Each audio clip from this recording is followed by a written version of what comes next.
Auzubillahiminash-shaytanir-rajim. Bismillahir-rahmanir-rahim. I am Manzoor Ahmed Sheikh from GHS Wilgam. It is class 7th and subject is geography, and today's topic is rocks and minerals. तो different किस्म के rocks पाए जाते हैं, different किस्म के minerals इस ज़मीन के अंदर पाए जाते हैं।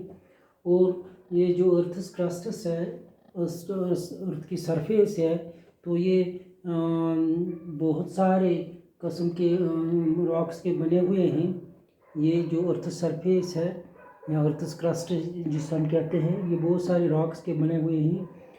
तो मुख्तलिफ़ किस्म के रॉक्स पाए जाते हैं। कोई भी एनी नेचुरल मास, ये जो रॉक है ये एक natural mass of mineral matter है।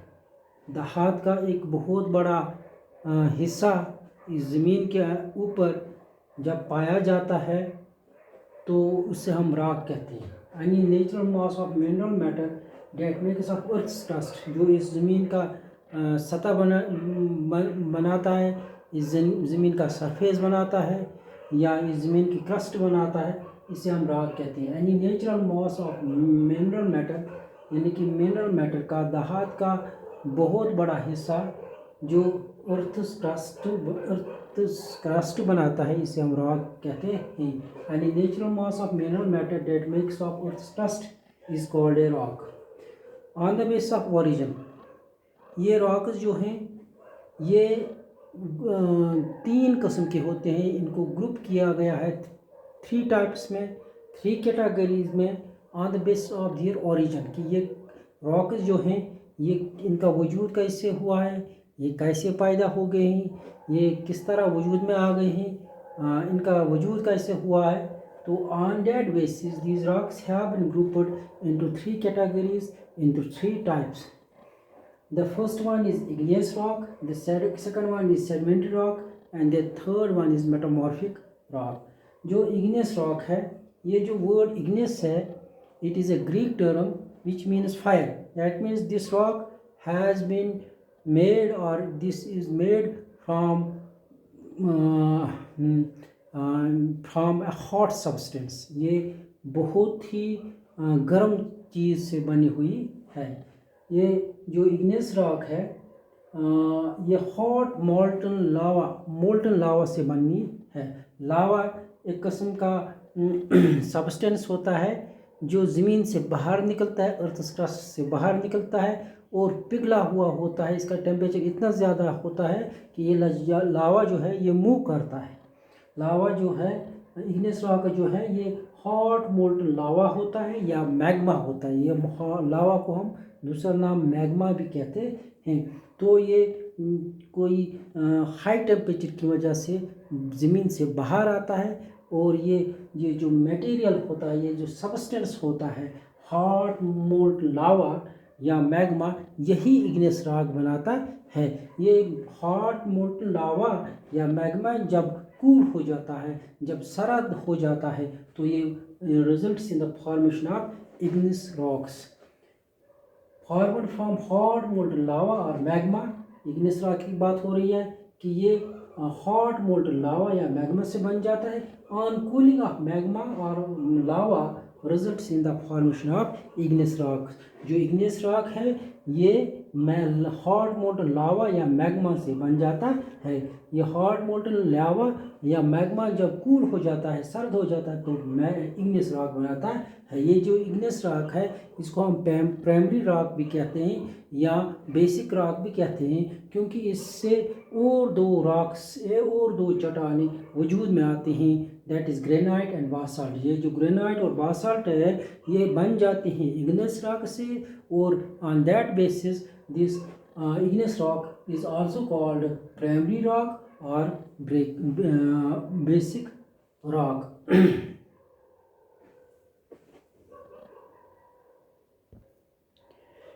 पेज नंबर 8 जो आप ज्योग्राफी है, पेज नंबर 8 आप देख सकते हैं। ये पहली वाली फिगर जो है, this is the igneous rocks. It is red in colour, और रेड इन कलर तभी होता है जब ये बहुत ही हॉट होता है, क्योंकि जब भी कोई हम चीज़ गर्म करते हैं वो रेड कलर्ड होता है। यहाँ पे भी ये जो इग्नियस रॉक है it is red coloured.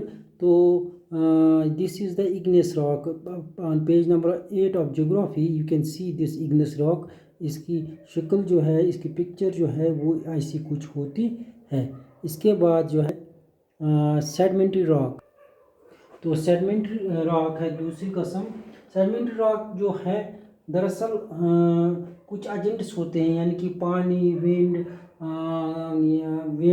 Glaciers, water, ये जब चलती हैं तो अपने साथ बहुत सारे पार्टिकल्स साथ में लेते हैं। क्योंकि जब हम यहाँ पे देख लेते हैं कि फ्लड्स आते हैं और फ्लड्स अपने साथ बहुत सारे पत्थर लाते हैं, उसके साथ मिट्टी भी होती है, कले होती है, लैंड होता है, सॉइल होता है, सैंड होता है, कले पार्टिकल्स होते हैं, सैंड पार्टिकल्स होते हैं। तो ये सब चीज़ें स्टोन्स होते हैं, सब चीज़ें अपने साथ ले जाती हैं। That is a very good agent for the formation of sedimentary rocks.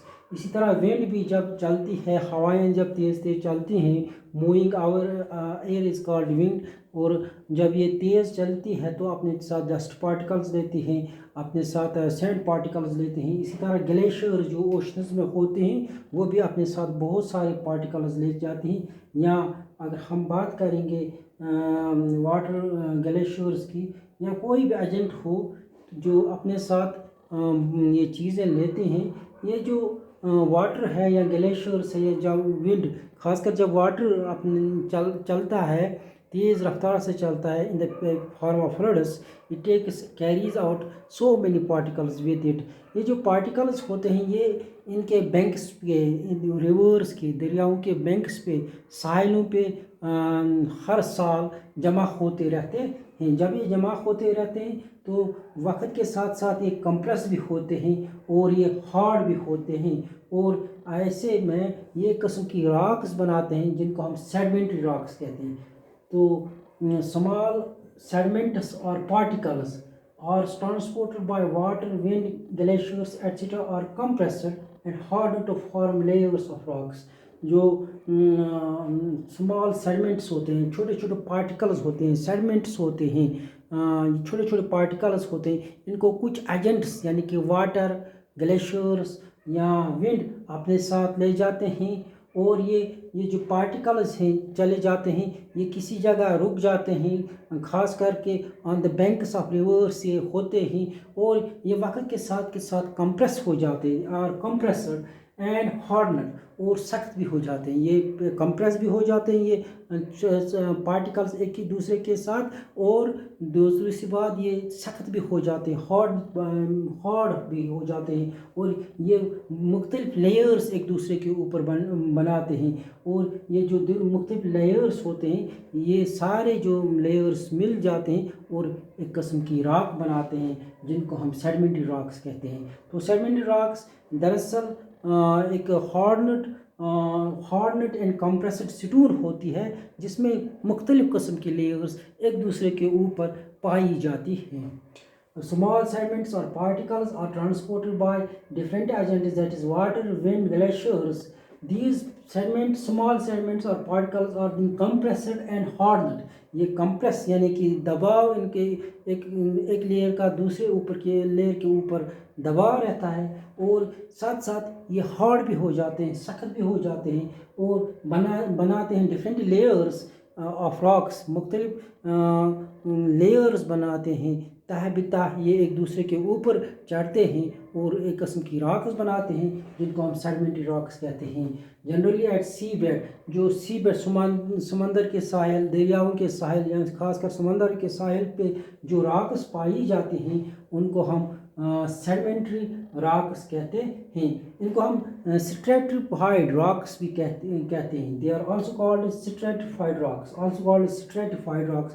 अगर स्ट्रेटिफाइड का अगर हम माना जानना चाहेंगे तो मतलब हुआ कि ये एक लेयर बाय लेयर जिसे हम कहते हैं, तह बितह, लेयर बाय लेयर पाए जाते हैं। That means in this rock we see different layers lying one above the other।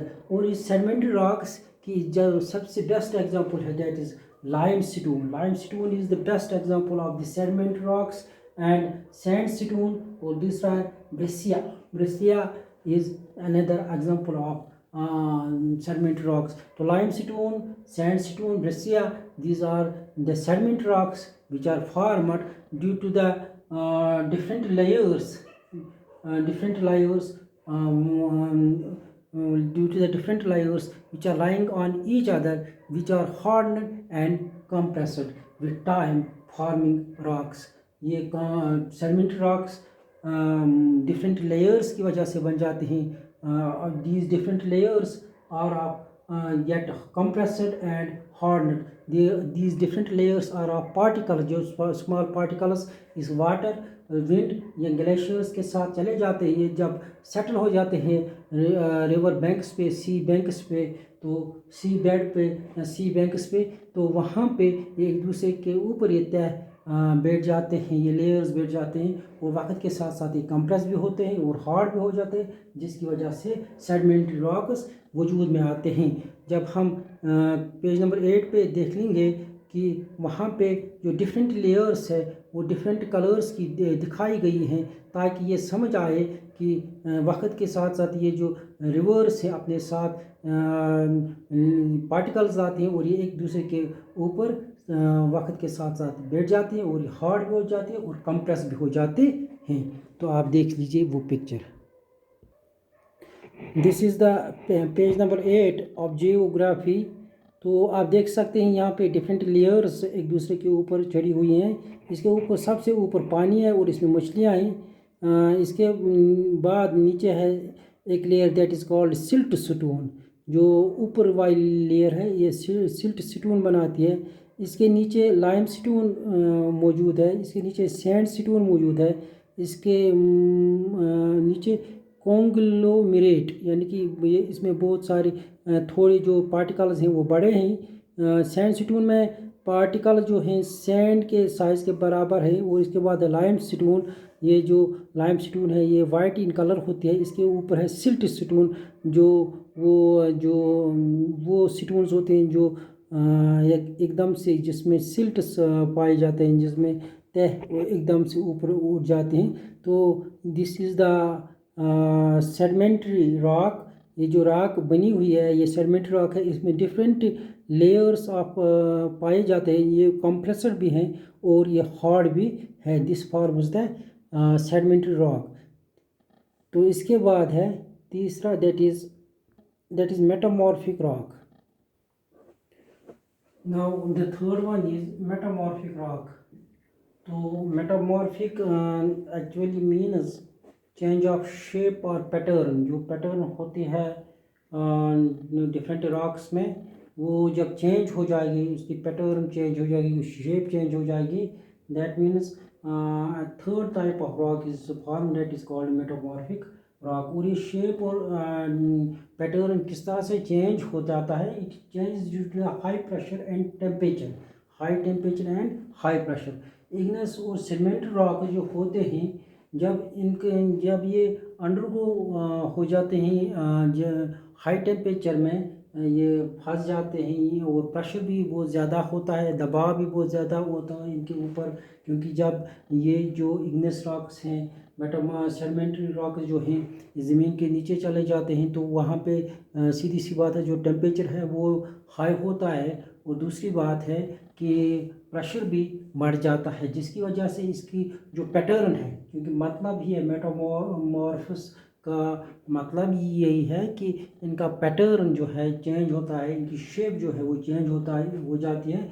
और एक तीसरी किस्म की रॉक जो है, चट्टान जो है वो वजूद में आती है, that is called metamorphous rock.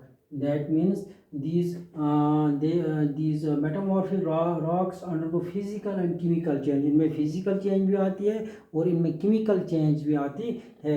Physical change जो है that is concerned the shape and size of the material, while the chemical change is the different reactions when take place and different products are formed, that is called chemical change. तो ये जो metamorphic rock जो होती है, ये it undergoes physical change as well as chemical change and forming new rock that is called metamorphic rock. Igneous and sedimentary rocks are subject to high temperature and pressure, इनकी ज़्यादा temperature और ज़्यादा pressure की वजह से इनकी इसका pattern जो है, इसका शेप जो है, इसका साइज़ जो है बिल्कुल चेंज हो जाता है। They undergo physical and chemical के चेंज, ये तो मेटामॉर्फिक रॉक्स, ये जो इग्नेस और सेडिमेंट्री रॉक्स हैं ये फिजिकल चेंज इनमें आती है, केमिकल चेंज आती है एंड फॉर्मिंग मेटामॉर्फिक रॉक्स को बनाते हैं मेटामॉर्फिक रॉक्स। इसमें एग्जांपल जो है लाइमस्टोन, ये जो लाइमस्टोन है ये चेंज हो जाता है मार्बल में, ये लाइमस्टोन जो है ये चेंज इनटू द मार्बल, क्योंकि मैंने अभी भी आपको दिखाया कि सेडिमेंट्री रॉक्स में एक दूसरे के ऊपर से डिफरेंट लेयर्स चढ़ते हैं, सेडिमेंट्स बनाते हैं, सेडिमेंट्सों के डिफरेंट लेयर्स का बनना। तो जो लाइमस्टोन वहाँ पे पाया जाता है, वो जब उसका टेम्परेचर और प्रेशर हाई हो जाता है that automatically change into the marble, ये मार्बल में चेंज हो जाता है। एग्जांपल इसकी है स्लेट और क्वार्ट्स, जो पत्थर हम हासिल करते हैं, दे आर वेरी कॉस्टली। इसकी जो एग्जांपल या पिक्चर जो बुक पे दिखाई है तो वो ताजमहल की दिखाई है, क्योंकि Taj Mahal is one of the gifts on this earth and it is found in Madhya Pradesh, Jaipur, sorry it is found in Rajasthan Jaipur. तो आगरा में है ये ताजमहल। तो उसका जो ताजमहल है वो मार्बल्स का बना हुआ है। वो इस पिक्चर में आपकी बुक में ये ताजमहल की शक्ल बनाई गई है। तो मतलब है, कहने का मतलब ये है कि ये जो मेटामॉर्फिक रॉक है ये लाइमस्टोन की चेंज की वजह से वजूद में आती हैं, या डिफरेंट जो इग्नेस रॉक्स होते हैं और सेडिमेंट्री रॉक्स होते हैं, उनमें जब चेंज आते हैं due to high temperature and pressure, वो एक किस्म थर्ड किस्म की रॉक बनाते हैं, that is called metamorphic rock. और मार्बल इसकी बेस्ट एग्जांपल है मेटामॉर्फिक रॉक की, और it is used, it has been used in the Taj Mahal. तो विद दिस जो आज का टॉपिक है rocks and minerals, different kinds of rocks हमने देख लिए, इग्नियस रॉक्स, सेडिमेंट्री रॉक्स और मेटामॉर्फिक रॉक्स, और ये भी हमने देख लिया कि किस तरह से ये बन जाती। कल हम दूसरा टॉपिक लेके आएंगे, तब तक के लिए खुदा हाफिज़, टेक केयर, और wear mask and live inside your homes, do not go outside. Have a nice day. Thank you.